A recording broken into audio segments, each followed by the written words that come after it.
Hello, this is Gavin Young. Hi, my name is Jack Myers. Hey, I'm Greg Carr II. We are One. Mike. Trio.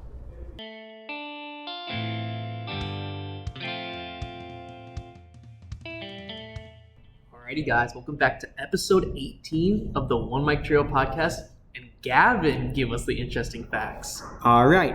So, the most championships won are by the Green Bay Packers, and the most Super Bowl wins are by the Pittsburgh Steelers and the Patriots. Nice facts. So if you guys couldn't tell, Greg is not here. It's a duo podcast again. I feel like so far through season 2, I've been in all the duos, which is really funny to me. But hey, that's sometimes just how it happens. But today, guys, if you couldn't tell by the interesting facts, our topic is the Super Bowl. It just happened. 2023 Super Bowl end season is completely over. So obviously we're going to get into a little bit of that. And then close to the end, we're going to talk a little bit about theater because, you know, Gavin isn't the most knowledgeable when it comes to football, but we also wanted to get in some theater because we haven't done it in a while and we really miss doing it. So yeah, let's get right into it. The Kansas City Chiefs, my team, have won the Super Bowl against the Philadelphia Eagles 38-35.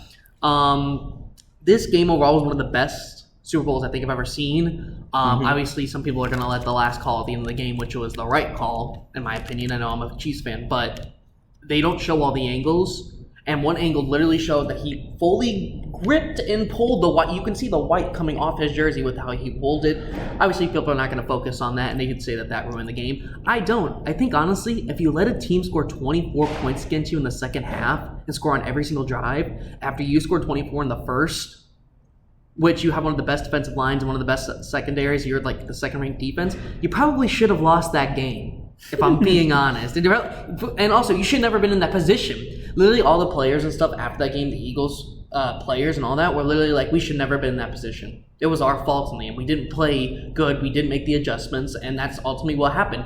They got out-coached by Andy Reid and the Chiefs, who did win.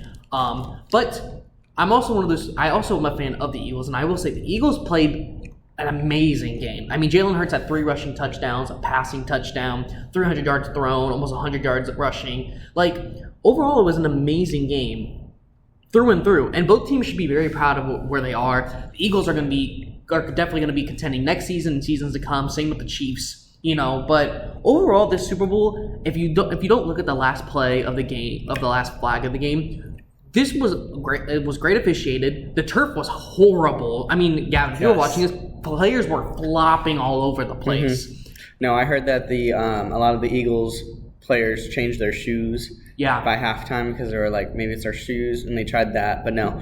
And I was listening to another podcast, The Toast, that I listen to it almost every day on my drive here, and they were talking about how the man that usually does the turf is 94 years old. And this was his last Super Bowl ever doing it. And they're like, we don't blame him, but like something was messed up when they laid the turf. But yeah, it was kind of crazy to think about the biggest game of the season and you fuck up the turf. Yeah, no, there were people during halftime during like in between, I think, timeouts, trying to like pluck. I don't know if it was halftime or not, but they were trying to pluck the holes, like, you know, put like stuff in them so they would be completely flat. Yeah. Yep. But honestly, people are also gonna.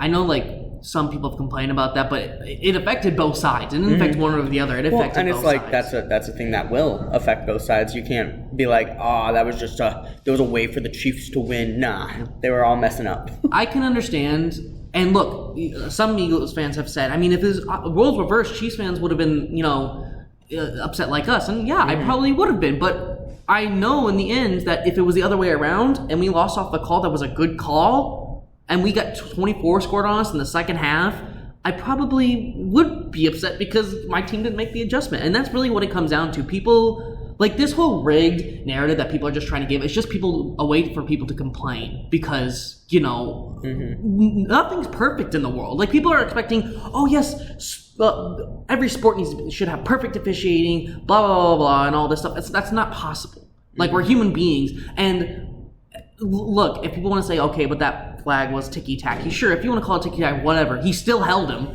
It still was the right call. Yeah, and I mean, every game, every Super Bowl, it's always been whoever wins. The other team's always like, oh, that was just BS, rigged. It was BS. There's no way. Look, it happens every Super Bowl. At every single Super Bowl. And now, like, with social media now becoming bigger and bigger every single year, it's like people think, that they can just create fake accounts and post whatever they want. Yada, yada. Oh, yeah. Look, I understand if you're an Eagles fan and you're very upset about this game and, it sucks that you didn't get more time to play and get, like, a final drive. And I understand. That's completely understandable. But don't just, like, it's crazy to me how people have the balls to say that the league is rigged and think that these players, like, all these players are getting scripts and stuff. These players worked their butts off since literally their childhood years to come and play on one of the biggest stages. Do you really think they're going to play in a league that's scripted? Like that's such an offensive thing to say. These guys worked their whole asses off to get to a place that is like the highest level of competition. And do you really think they'd play this if they knew it was scripted? Mm-hmm. Hell no. I wouldn't want to be paid millions of dollars to play something that I like. For some reason, I get a script and I'd never win any year of my career. Like, why would I want to do that? Mm-hmm. You know what I mean? I think it's just very offensive. I just think that the officiating till that last call, you could say, if you want to blame that call, fine, whatever. I can't control you. But the officiating the rest of the night, they let them play. There wasn't a lot of flags. And, if you look at the Chiefs, you could be like, oh, well, there was some missed stuff, yada, yada, yada. There were some missed ups here for Eagles fans. Both sides can be upset with some of the calls that were made. And that's fair. But, like, let's stop this narrative that everything's rigged. Look, this happened for a reason. You have to get over it at this point. Yeah. And also, this wasn't a washout Super Bowl. Like, we weren't like, oh, yeah, that side's going to win no matter what. Like, it was an actual good game. And it's been two very good teams. There's been so many Super Bowls that I've watched. I didn't get to watch this year because I had rehearsal. But there's so many Super Bowls that I've seen in past years where it's just literally like, what's the point? You're at 54-12, and this is stupid. Yeah, like they just turn off the game. You already know who wins by the end of the first quarter. A lot of people had Eagles blowing out, and if either side would have blown out, people would have stopped watching after the first half. Like this was a back and forth game through and through. Like obviously in the first half, the Eagles had more time of possession, which gave them a huge advantage coming into the second half. But it just was adjustments. This game was going to come down to what team could do the most to win, and whose coach could outcoach the other. Like this was through and through the play. Like both teams played great. I don't think really like if you want to be like, well, Jalen Hurts' stats stand out, fine, but both the teams through and through played amazing. Like obviously, one thing that was big. I'm gonna say big performance on both sides. Who had the biggest performance for each? I think the Chiefs O-line were very underrated with how well they did. They held the Eagles without a sack a whole game. And Gavin, this Eagles team had 75 sacks, I believe, this whole year. Only two other teams in NFL history have had more than that. They almost broke the single season record for sacks. Like the fact that they even held them to 0 sacks was incredible. And then when you got on the Eagles side, I know it was impressive what Jalen Hurts did and all that, but talk about like A.J. Brown with the little time he played, with how well he did, that deep touchdown cat reception. Like the Eagles, wide receivers and even tight end Dallas Goedert, they played great through and through. They were catching everything they could. Obviously, Devontae Smith almost got let off with another questionable completion, which was taken back, which was the right call. I know people are probably complaining about that. The Dallas Goedert one, I didn't like, but I can understand why they still called it a catch. I can understand that. But one thing that irks me about this game, and one thing that irks me about the NFL is what the NFL catching rules means. Like, so there was a play, Gavin, where one of the running backs of the Eagles, he caught the ball 2 feet down. Now, usually when you're in the end zone, when you catch the ball and you're 2 feet down, that's a touchdown. That's completion. That's a catch. So in the game, what happened was Miles Sanders, the running back, caught the ball 2 feet planted and started to move, and then the Chiefs player hit him. The ball came out, and they took it, and it would have been a touchdown, like a fumble touchdown, but it wasn't because apparently he has to take a third step.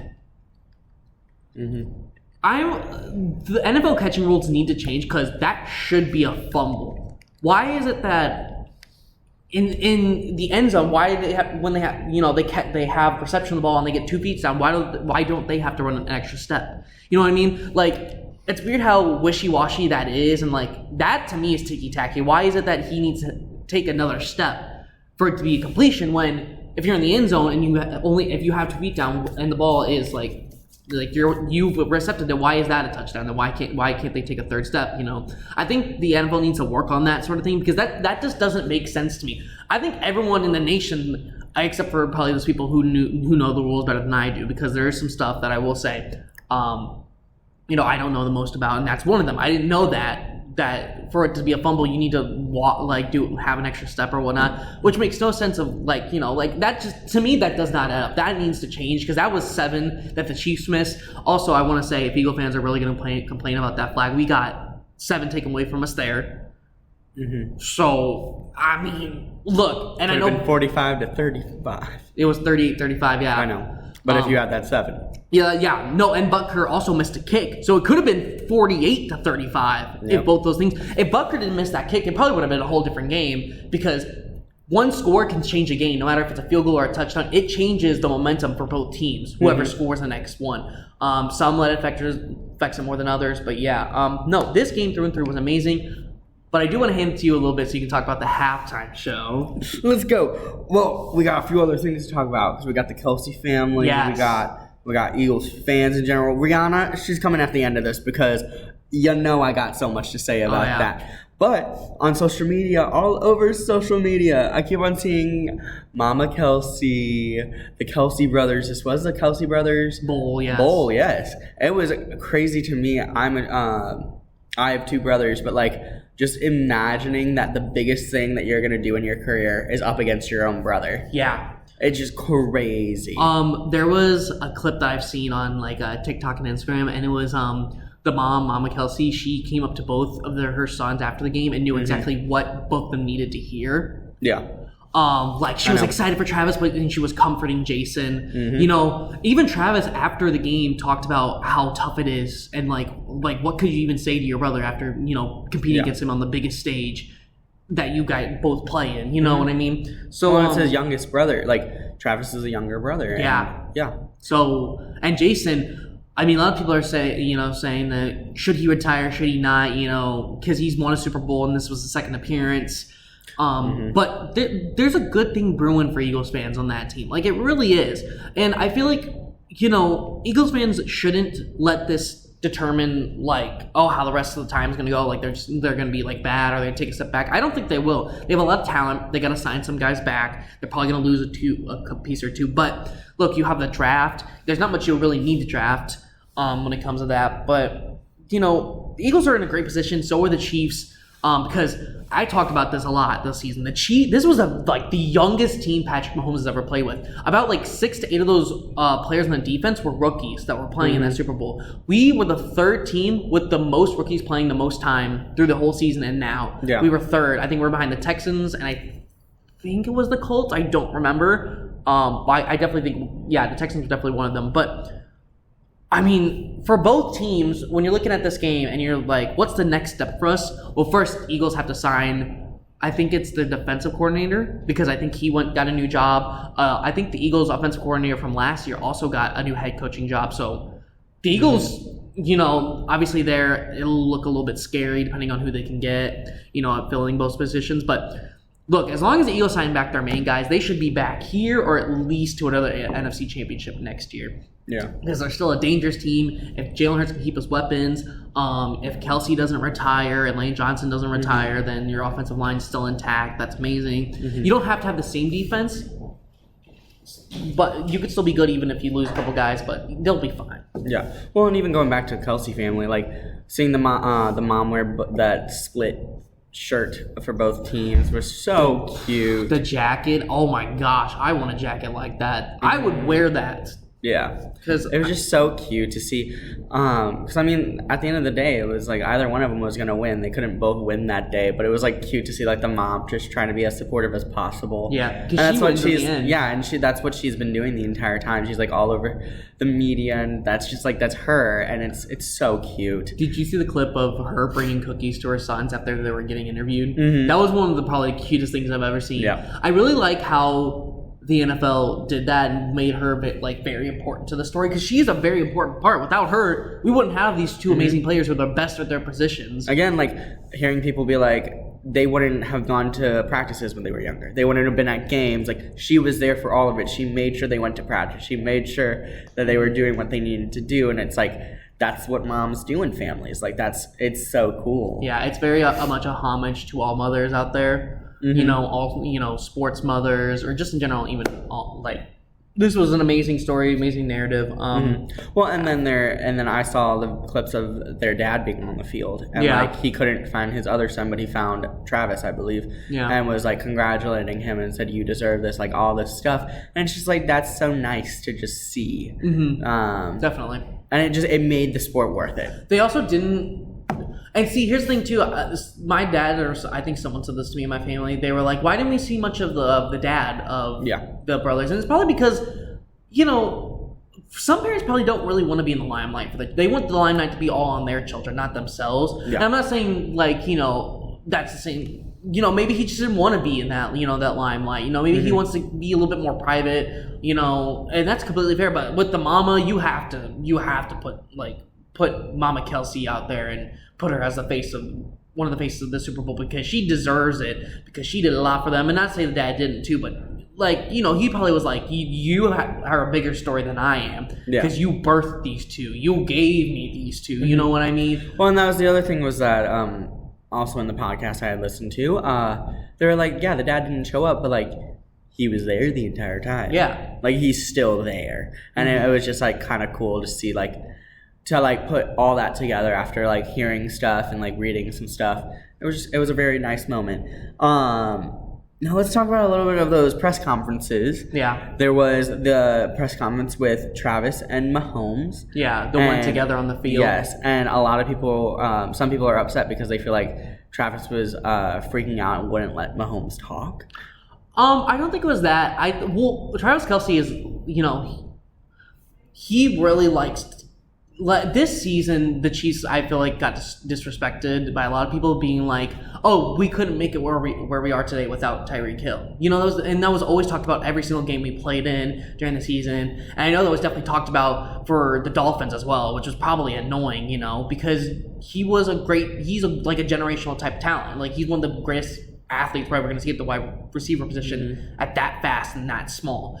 So it gets annoying to the point where, like, it can get to you. Like, the Bengals versus Chiefs games, how the mayor got involved and all that, probably rubbed Travis the wrong way, because he was like, I've worked my butt here for so long. I've worked to get where I am. Yeah. And it sucks that people are just going to let these small things determine. Like, we were 0-3 before coming in the game against the Bengals. Travis didn't care. He was like, I don't care if we're 0-7. If we can win one game against them, and it means that we're going to possibly go and win a Super Bowl, which we did, he does not care. Like, it can get to you sometimes, the press and stuff, because it's always going to be the same thing. People are going to get in your face about it. I know what he said, though. It was the fact that he said a lot of people didn't pick us, and a lot of people, weren't with us through the whole season. Like, a lot of people probably picked us to get where we were, because we lost Tyreek Hill. We went a bit younger this year. I won't lie. Like, this entire season, I didn't hear much about Mahomes as I did last season, and like, just like as a general. I was the one in these podcasts who kept him relevant in them, because Greg's not a big Chiefs fan. He's not really a Mahomes. Well, he respects what Mahomes has done, but like, he's not really the biggest fan. Yep. Like, I am a Chiefs fan because my mom was, which relates to, the mom story. And so, everyone, see, the thing is, a lot of people don't want, like, dynasties, how dynasties, with teams, they usually win like 3+, stuff like that. People don't want to see another dynasty like they saw with Brady. And I feel like, the NFL, when it comes to NFL media and just sports media in general, you always want to find the next best thing. Yeah. You always want to try to eclipse what others has done, so to make it more interesting for everyone else. But with this Super Bowl and a Super Bowl MVP, and MVP now added to Patrick Mahomes' resume, that's probably not going to happen anymore, because you really can't compare anyone else until they actually win a Super Bowl or do something who's not named Brady or Mahomes, because Brady's now retired, so he can't win anymore. Because the last 4 years, Brady won 1, and Mahomes has now won 2. And, the Rams obviously won 1. That was a little bit different, which was really nice to see. It was probably a breath of fresh air for a lot of people. But now it's like, with Brady gone, then there is going to be who can win in the NFC? Like who's next? Who's the top dog in the NFC versus the AFC? Yeah. Obviously, it's the Chiefs, but NFC it's the Eagles, and right now it's the Chiefs because they just won. Mm-hmm. But no one really likes to see dynasties. They want different people to win every year, and sometimes that's just not going to happen. Whoever's the better teams are going to be there at all points in time, and people don't like that, and that's the thing. Also, we're the middle of the U.S. team. Yeah. And the NFL definitely favors coast teams. I hate the people it was pretty cool seeing the Kansas City Chiefs win, because it was like, I don't stay up with sports, but I was like, oh, the Chiefs are going to the Super Bowl? Oh, okay. I'm sorry, but when you live in the middle of the U.S. and you have teams like this, well, for me, I'm a St. Louis Blues fan, Chiefs fan, and Cardinals fan. Yeah. Cardinals are more, talked about because they've won 11. The Chiefs and the Blues haven't won as much as other teams. So, and we're also the middle of the U.S. Lots more sports media pages like to talk more about the coast teams than they do the middle of the U.S. teams. It's crazy how people think it's the other way around. And it's they're in the big cities. Like, you're gonna hear more about the big cities than you're gonna hear about Kansas City. They're the big markets too. St. Louis, we are the biggest city, big cities in the Midwest, but you also still got Chicago, you got Atlanta. You just got to kind of pick and choose here. Yeah. So it's very interesting. It's very fun, and just kind of bring in another thing is that the Eagles fans, I'm seeing a ton of videos on social media of them just apeshit crazy. Yeah. I will say Eagles fans are a different breed of fans. They love their teams. Yeah. They're very loyal to their teams. And, I think the emotion that most Eagles fans have, sometimes it can be a little bit crazy, but that just shows me that they love, they just love their teams. And that's amazing to me. It's those ones who are, the bandwagon fans, obviously, because bandwagon fans get to the point where they're like, okay, we're going to follow the best teams. And, and this, you had the bandwagon, even with the Bengals and stuff and 49ers, you're always going to have bandwagon fans who are just going to jump on it when your team's not doing well or whatnot. It just always happens. Yeah. And I mean, I'm a bandwagon fan of the Chiefs because I don't follow sports. So it's just I hope the Chiefs win. But you're from where from Missouri. So it's you can cheer for them because, you can cheer for everyone. See, what's great about the NBA is I'm not a fan of any NBA teams, but I can like a lot of teams, which is great. But I don't choose who my favorite team is unless it's a playoff scenario when I'm okay, I'm going to support this team. Yeah. And that's it. I don't have to have emotional ties with any of them. I just like watching them play. So yeah, my short self, I played basketball for 8 years in elementary school. I was awful. I know how the sport works better than I know football. Yeah. But I do not follow the NBA at all. Yeah. At all. But when it comes to Eagles fans, there's some really good Eagles fans out there. And one thing that I think Eagles fans should be proud of is how mature and respectful their team was in their conferences. I know fans are going to be they're just saying that just to say it. They're going to get fined. They're not going to get fined for speaking their minds. Maybe a small fine, but who cares? These players make millions a year. You think a $10,000 fine is going to matter to them if they say one thing out of pocket? No. They're a respectable team. They respected the Chiefs and what they did, and they're proud of what they did. They don't want to make excuses because if you're a really good football team and if you're a mature one, that even at the end of the day, if you lose, you have to respect what the other team did. And I'm pretty sure... Yeah. That's sportsmanship. And any team that doesn't do that, you're frowned upon. If I don't know the sports teams very well, but if I saw the Eagles team literally just slandering the Chiefs, I would probably been you'll never see me rooting for them. Yeah. It's one of those things. You got the teams that you hate in the leagues. And the Eagles didn't want to be that team. So, and that's for the best. Yeah, no, but... and, publicly that is for the best because it's people that are on the outside that are hey, because you're trying to bring people into this sports community, but you're going to act like a dick on live TV, then you're not going to do too well. Yeah, or even just in social media, people complaining. Mm-hmm. Some people who are... I've seen one or two people call Mahomes a cheater. I'm what did Mahomes do? Exactly, and that's why I was the Eagles fans, I don't really respect because they were very mean. Well, some people, it's not even Chiefs fans. It's just bandwagon fans or people who do sports betting. Yeah, I said you said Eagles fans. Okay, good. Yeah. But no, most people who I've seen that are making the most outlandish stuff are definitely not even Eagles fans. They're just fans who like to complain just to complain. Exactly. Because it makes their TikTok pop off. Mm-hmm. Us, we don't give really a Yeah. shit. Like, we don't talk about very controversial things because we don't want people to be like, oh, you're clout chasing, because we're really not. We just like posting content we have fun. Well, and there's like flipping the cars in Philadelphia, and I was just like, because there's viral videos of people doing that, and I was just like over here like, what is the point? Like, don't get me wrong, like I understand the winning of a big championship. I was in St. Louis when the Cardinals won in 2011. Like that shit's crazy, but I didn't see anyone flipping a car. Yeah, the Blues who won in the Blues who I was not in St. Louis, but I was in the suburbs of St. Louis, and that shit was still crazy. Some teams have some pretty crazy traditions. The Nashville Predators, which is a hockey team, I don't know if you knew them. Yeah. They paint a car of the team they're opposing in the playoffs, and then they'll break it. They'll like smash it down to nothing. Oh, fuck. I know.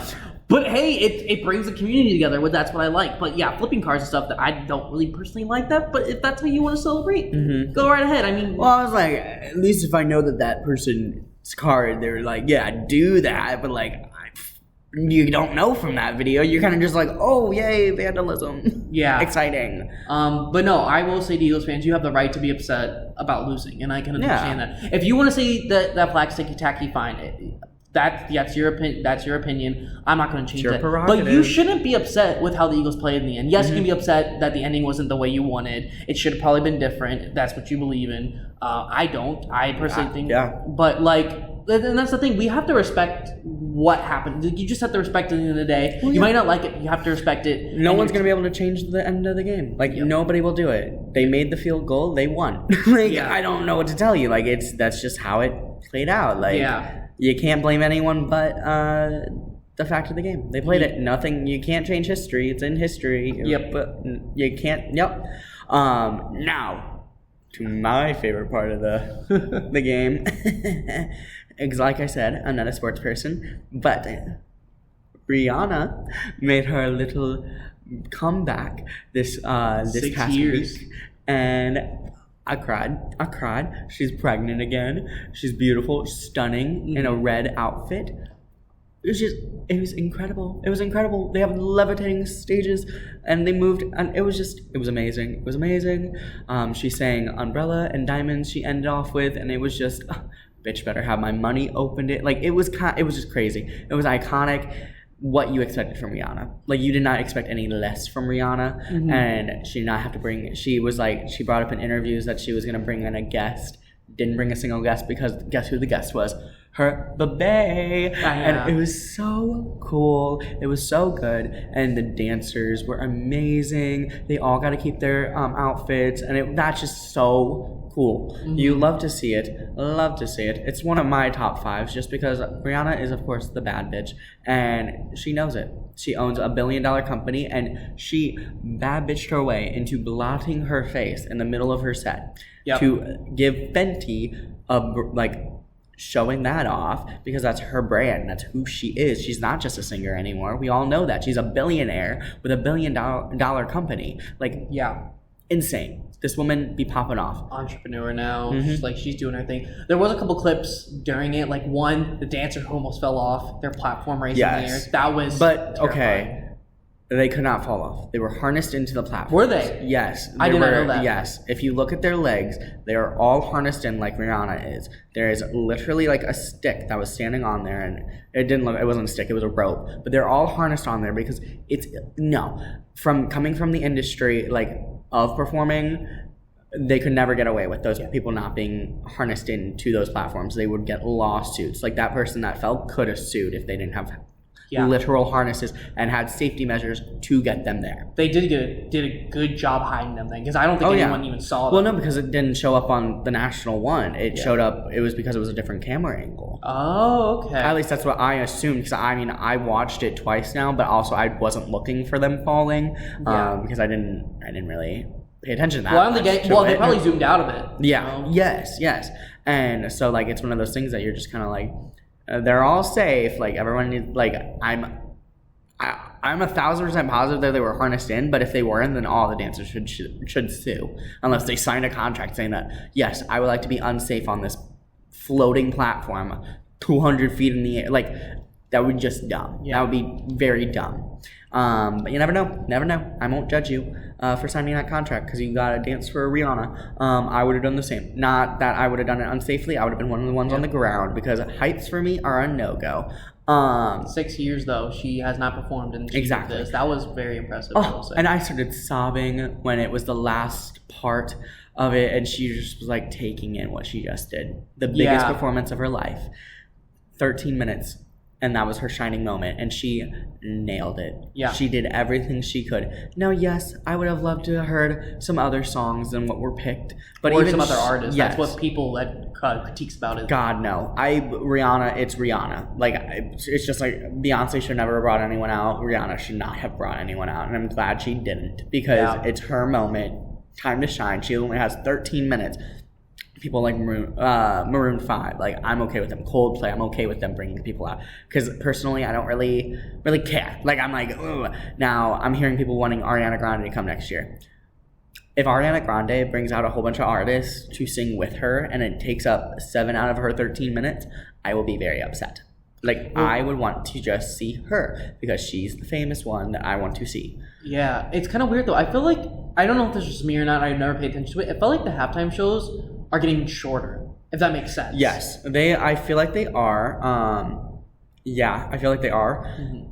I think that because they're really restraining on what the artists can do because like even Rihanna's had 10 minutes in, 10 minutes out. That's all they had. And like it was 13 minutes of performance and 10 minutes in, 10 minutes out. And that was crazy. Yeah, I really think that artists, when they do Super Bowl, should get a little bit more time than they have. Oh, absolutely. Because there's so many good songs and all that. But I think maybe, you know, when it's solo, maybe too they don't get as much time because there's not like artists including maybe. Because I feel like with some that I've seen before, when they brought people in to sing with them, it felt like that they had more time. But when you're solo, like Rihanna was, it felt like it was so short. When my dad said, "Oh, halftime's over," I was like, "What?"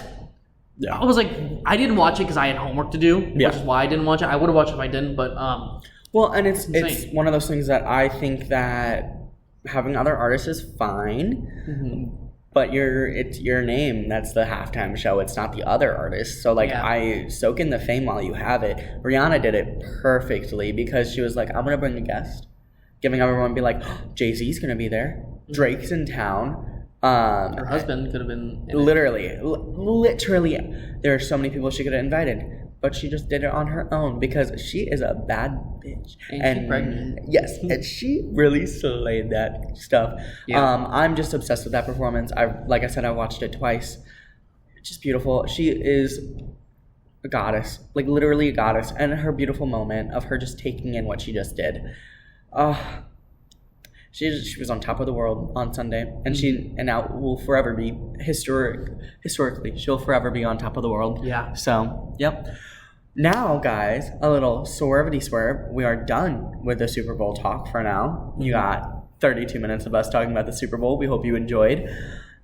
We got just a little announcements to come up in the next few weeks. So, the show Kimberly Akimbo and K-pop have either had or have their cast albums coming out. Kimberly Akimbo's came out yesterday, or like within the week.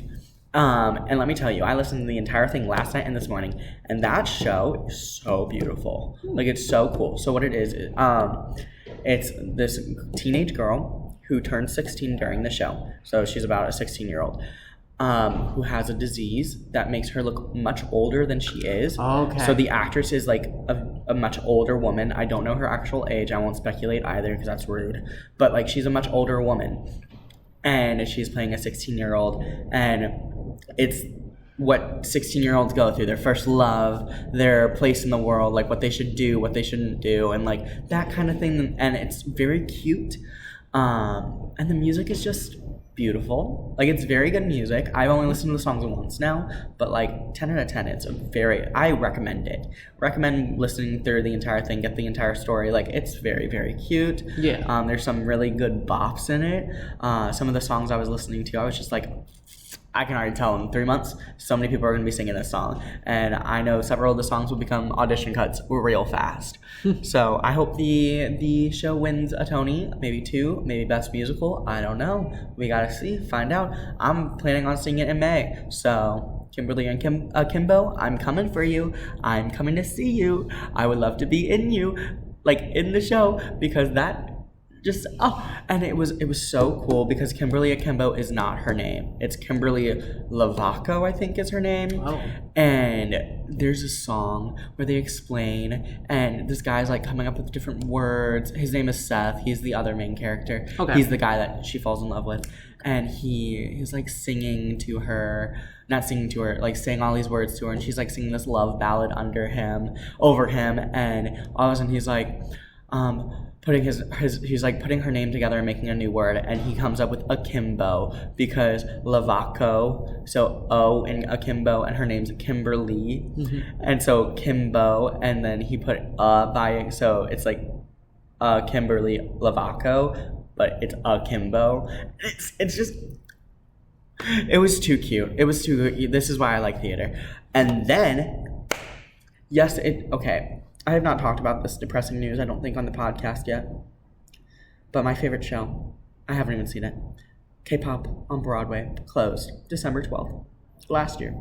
And I'm very depressed by it.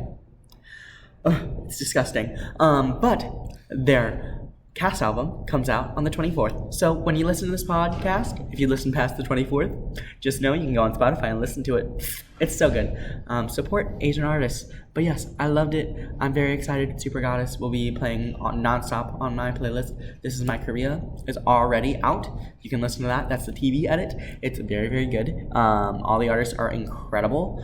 I personally just love it. I think it's such like so catchy. It's so much fun. But yeah, well guys, thank you so much for listening to today's podcast. You can find our podcast on Spotify, iHeartRadio, YouTube, and follow us on our socials on Instagram and TikTok.